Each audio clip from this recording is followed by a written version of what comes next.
Salut les filles, j'espère que vous allez bien. Alors aujourd'hui pour continuer dans la lancée des gâteaux, on va faire des cornes de gazelle avec la garniture des amandes que j'ai utilisées hier pour faire les beriwat. Donc on va commencer. Donc je récupère la recette de mon cookéo. Hop. Et c'est parti. Donc commencez la recette. 80 grammes de beurre coupé en morceaux. Donc pour cette recette, du moins pour ces grammages, ils me disent que c'est pour faire 25 pièces. J'espère que j'aurai assez de garniture parce que je ne me vois pas en refaire. Je fais les cornes de gazelle juste pour utiliser la garniture que j'ai utilisée hier. Pour pas avoir la mettre à la poubelle parce que j'ai pas envie de la jeter. Et que j'aime pas le gaspillage. Parce qu'autrement les gâteaux, j'avais pas spécialement prévu d'en faire. Alors, 64, 77, 80, 89, c'est pas dérangeant.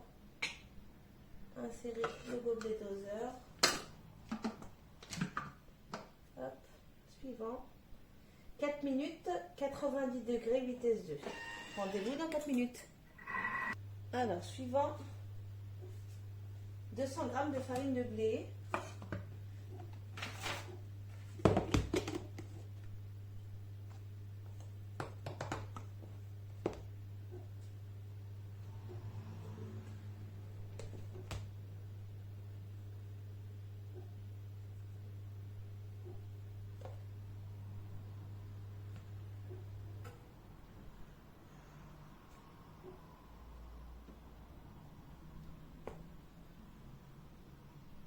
Hop.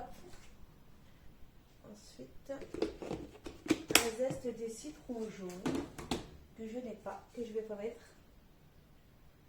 Et 60 g de fleurs d'oranger que je ne sais plus où est là.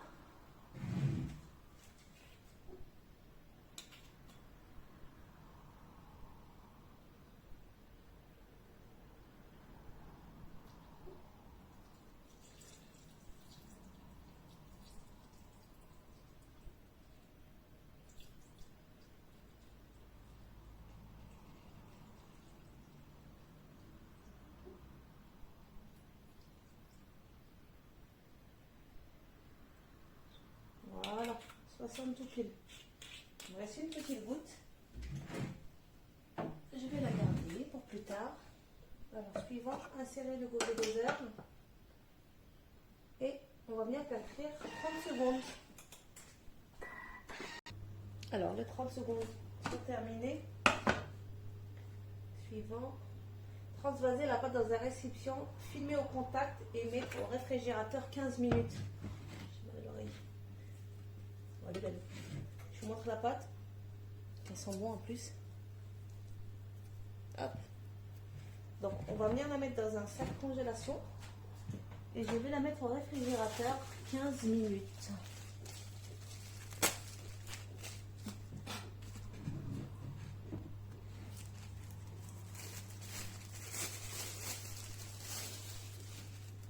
Hop, dans le sac, je récupère les petits morceaux.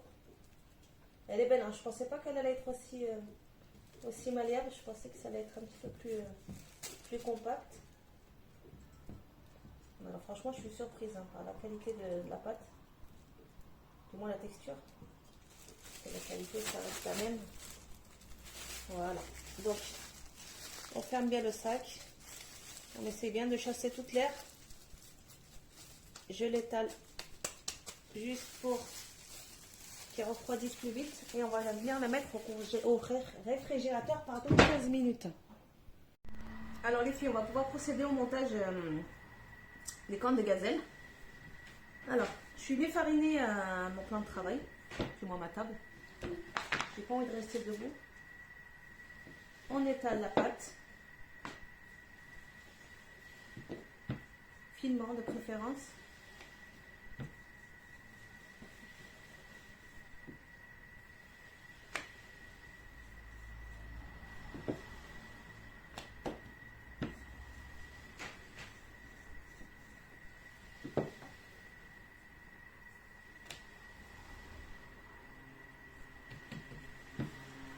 cache pas que j'en ai jamais fait encore. Donc ça va être une première pour moi. On va venir mettre la farce. Je vais essayer d'en faire des grosses parce que j'ai pas envie d'en faire pendant 2 heures. Hop. Fais un boudin. Voilà. Et on vient de déposer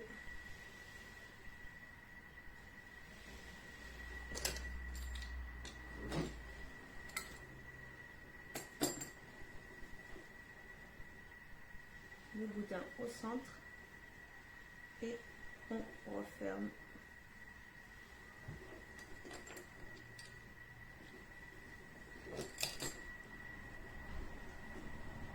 Voilà. On scelle.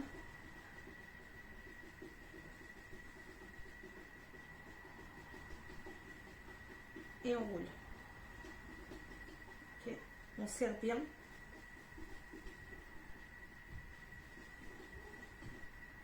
Je pense que j'ai pas assez serré.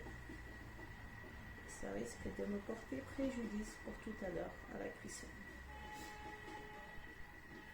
On met en forme. On tasse vraiment bien la farce à l'intérieur. Parce qu'autrement la pâte risque de gonfler, la garniture va se balader à l'intérieur et vous n'aurez pas une belle forme.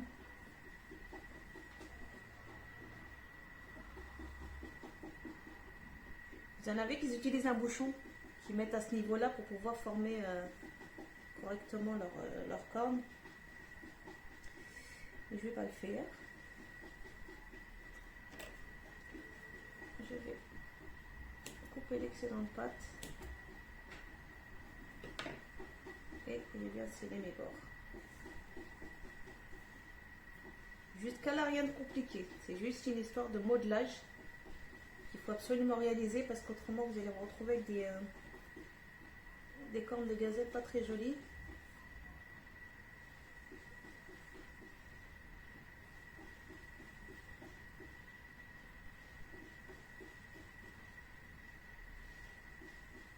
On va essayer de toutes leur donner la même forme.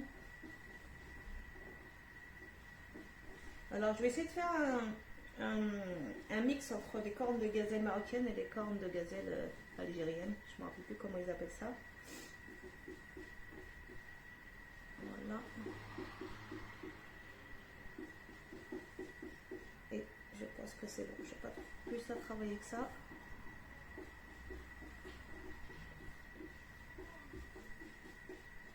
Hop. Je viens la poser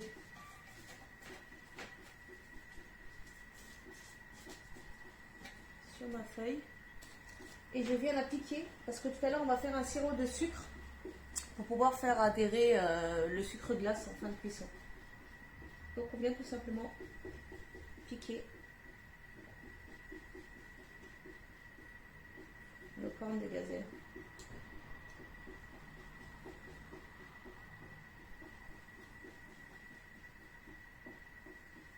Voilà. On va continuer.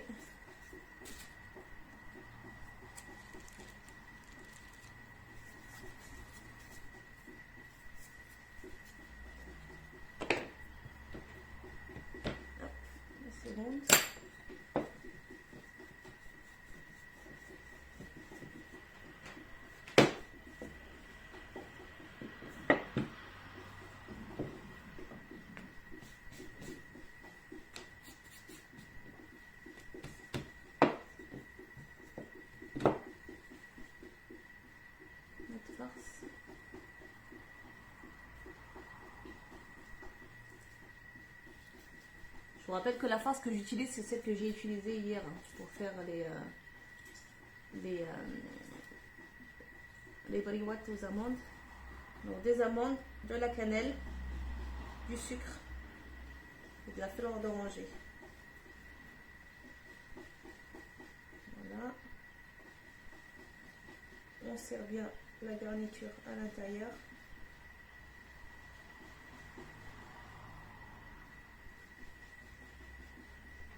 Voilà, ça va être un petit peu mieux tassé que l'autre.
pose à son tour.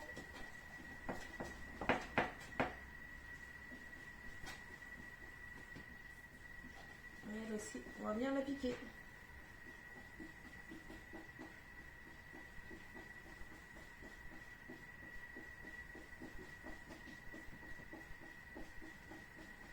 Voilà.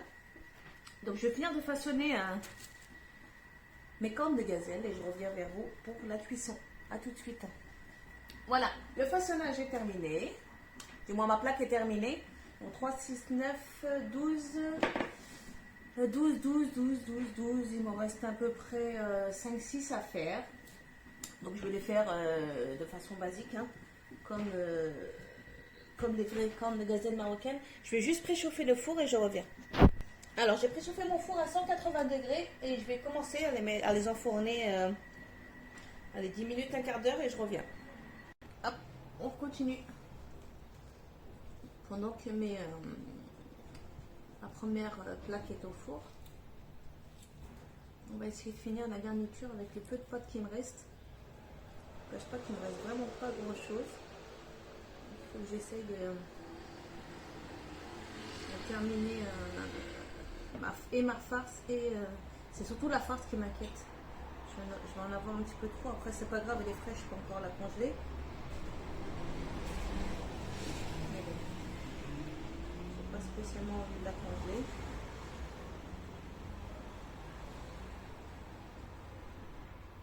Hop, on roule. On va essayer de ne pas déchirer la pâte parce qu'elle est vraiment très très très fine.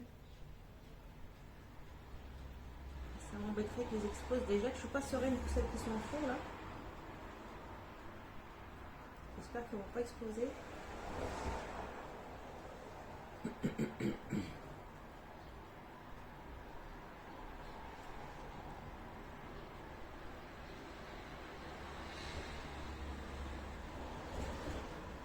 vais chercher une plaque. J'oublie. Alors on continue.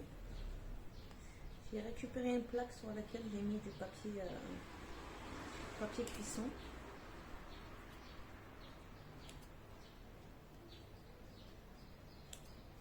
Vous essayez bien de couper là où il n'y a pas de garniture.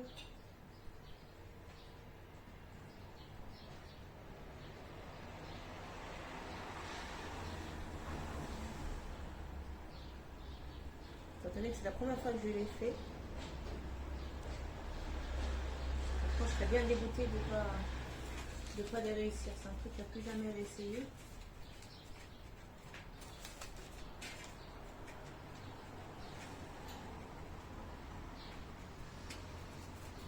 Pas trop les manipuler.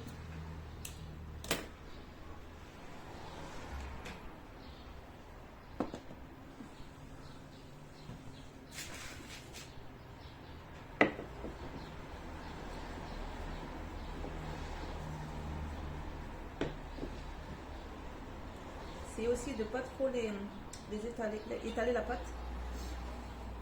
Parce qu'après ça risque de craquer.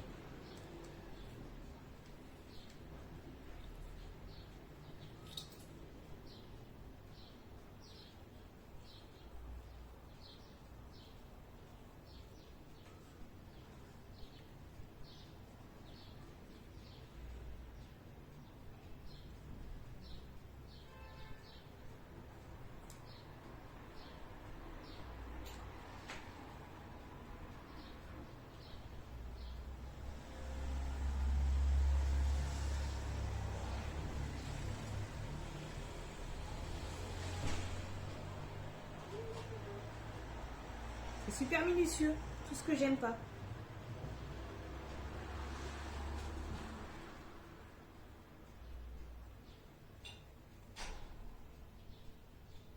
Franchement, celles qui font ça toute la journée, vous avez tout mon respect. Hein, parce que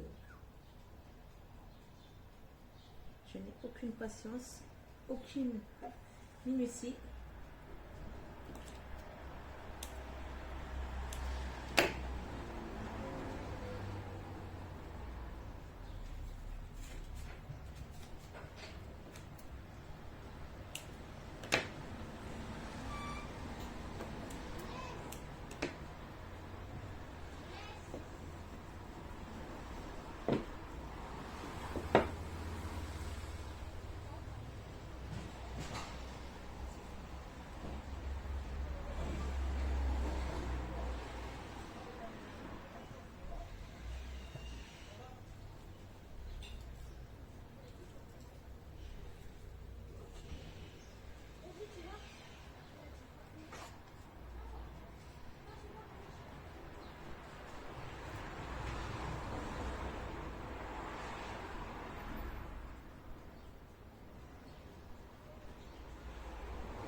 rappelle d'une anecdote avec ces fameuses cornes de gazelle.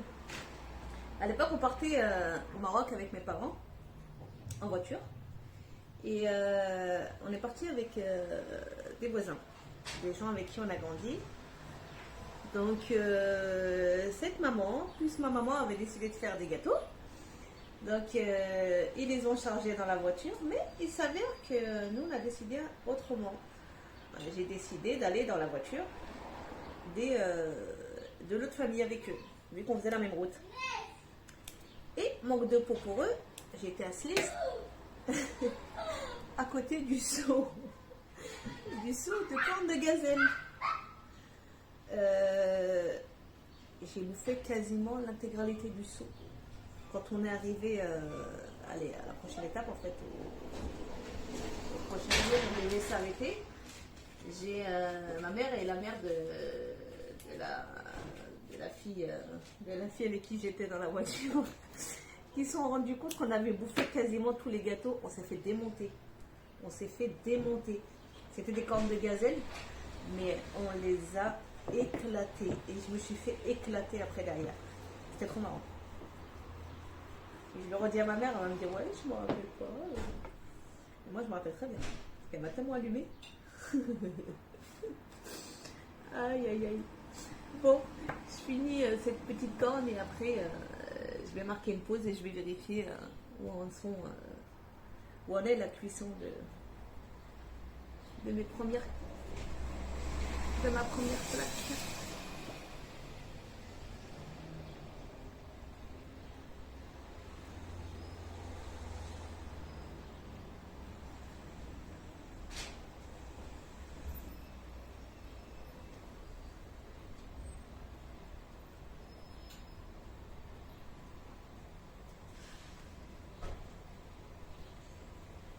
Voilà. Franchement, c'est chiant. C'est chiant à faire. Qu'est-ce que c'est bon? J'espère qu'ils seront réussis parce que j'ai envie de retrouver ce petit goût avant que je me fasse éclater quand j'étais petite. Oh merde, je l'ai cassé. Oh, il faut que je la rafistoille. Voilà. Désolée, la fenêtre elle est ouverte, hein. Du coup ça klaxonne de partout. Il est chaud. Il est chaud, cette petite corne de gazelle m'ont donné chaud. Je vais juste voir où en est la cuisson. Écoutez, la cuisson est pas mal. Je pensais que ça allait éclater d'entrée de jeu, mais je pense que si ça n'a pas déjà éclaté, ça n'éclatera pas. Bon, les cornes de gazelle n'exploseront pas, ne s'ouvriront pas à la cuisson. Parce que j'ai vu tellement de photos, de cuisson de cornes de gazelle qui avaient explosé que j'ai eu peur que les miennes aussi explosent à la cuisson. Mais il semblerait que ça ne bouge pas. Donc, tant mieux.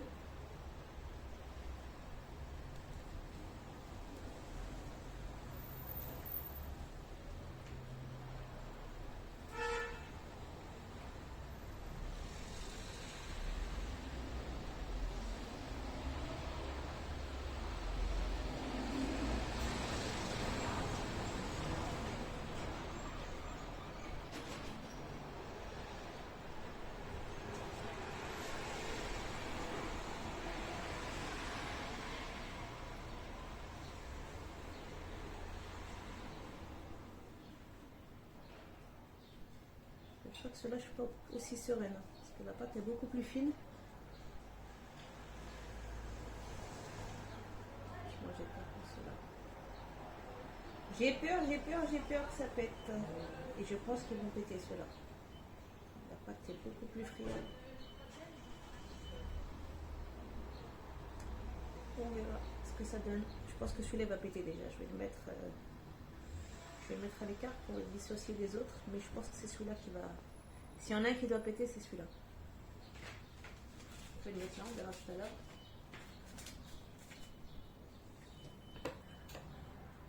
Alors, je suis venue préparer un sirop de sucre.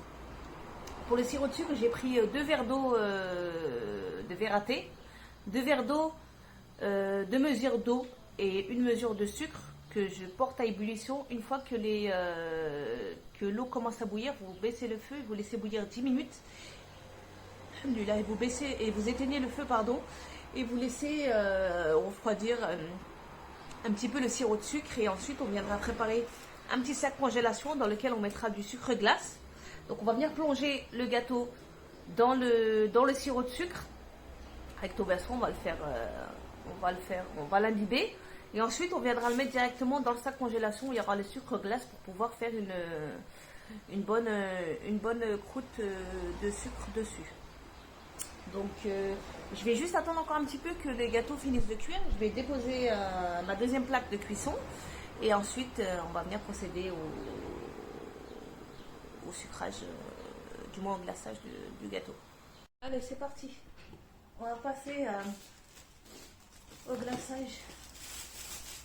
Alors, mon sirop de sucre a réduit, il a refroidi. Et je vais chercher un sac congèle. Je viens y mettre du sucre glace. Hop là. De toute façon, il va y en avoir partout, vous allez voir. Ça va être un bazar. Donc, j'ai pas de gants. Je vais essayer de faire le plus propre possible, mais alors je vous garantis rien. Alors, on commence. On prend. Je vous montre déjà la cuisson. Donc, ils n'ont pas explosé, je suis contente. Ils sont un petit peu pas beaux, mais bon, c'est pas grave, on va les glacer, ça se verra pas. On vient les plonger dans le sirop. Il faut bien les laisser refroidir. Hein. On va pas en mettre plus.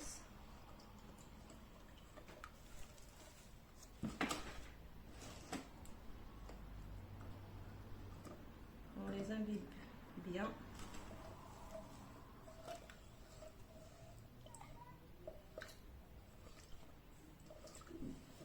Voilà. Et on vient plonger un par un dans le sucre.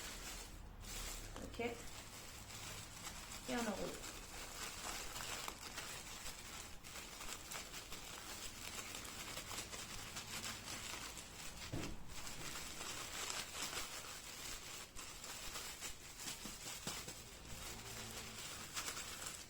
Je vous rappelle que c'est pas ma technique, hein. C'est une vidéo qui est vue sur YouTube. Et je me suis toujours posé la question de comment faisaient ces petites dames pour avoir un glaçage bien collé sur le gâteau. J'ai enfin trouvé la réponse à ma question.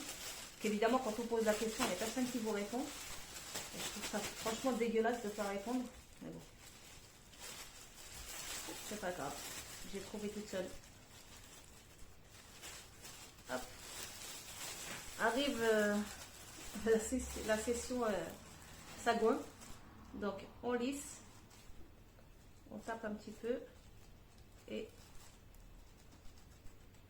soit vous le laissez comme ça, soit vous venez le lisser avec vos doigts. Je vous avoue, je ne vais pas le lisser.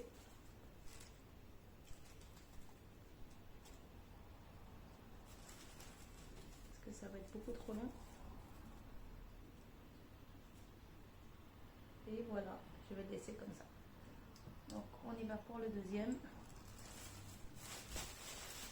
Dans le sac.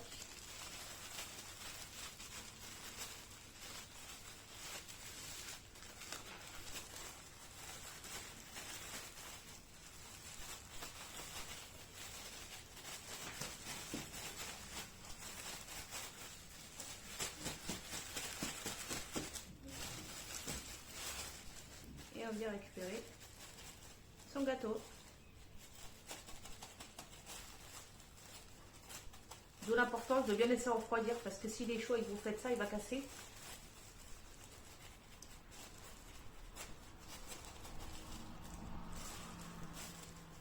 Voilà. Donc je vais finir de les sucrer et je reviens vous montrer le résultat. Comment vous dire, je suis crevée. Je suis enfin venue à bout. Donc voilà ce que ça donne. Hop.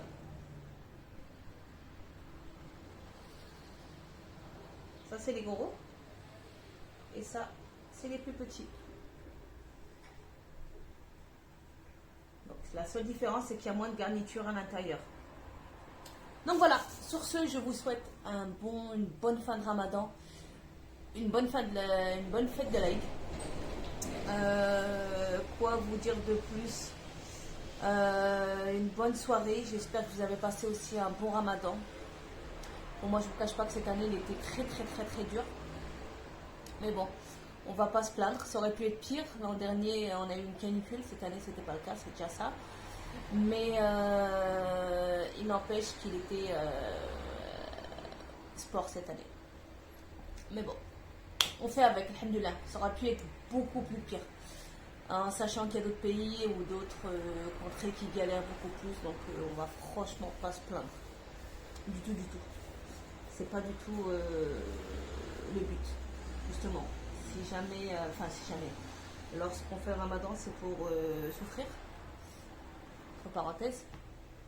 Et puis voilà. Donc sur ce, je vous souhaite une bonne soirée, une bonne fin de Ramadan. Il reste 2 jours aux dernières nouvelles. Donc on en saura plus ce soir. Et sur ce, si toutefois demain c'est l'Aïd, je vous souhaite une bonne fête de l'Aïd.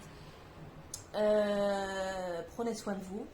Prenez soin de vos proches et je vous souhaite une bonne soirée et à très bientôt.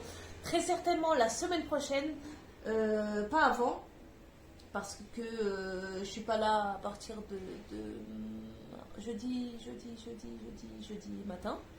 Donc demain, je vais passer la journée avec mon fils, on va sortir, on va se promener. Et puis voilà. Donc sur ce, je vous souhaite une bonne soirée, une bonne fin de Ramadan, un bon appétit pour s'asseoir. Et puis voilà. Bye bye.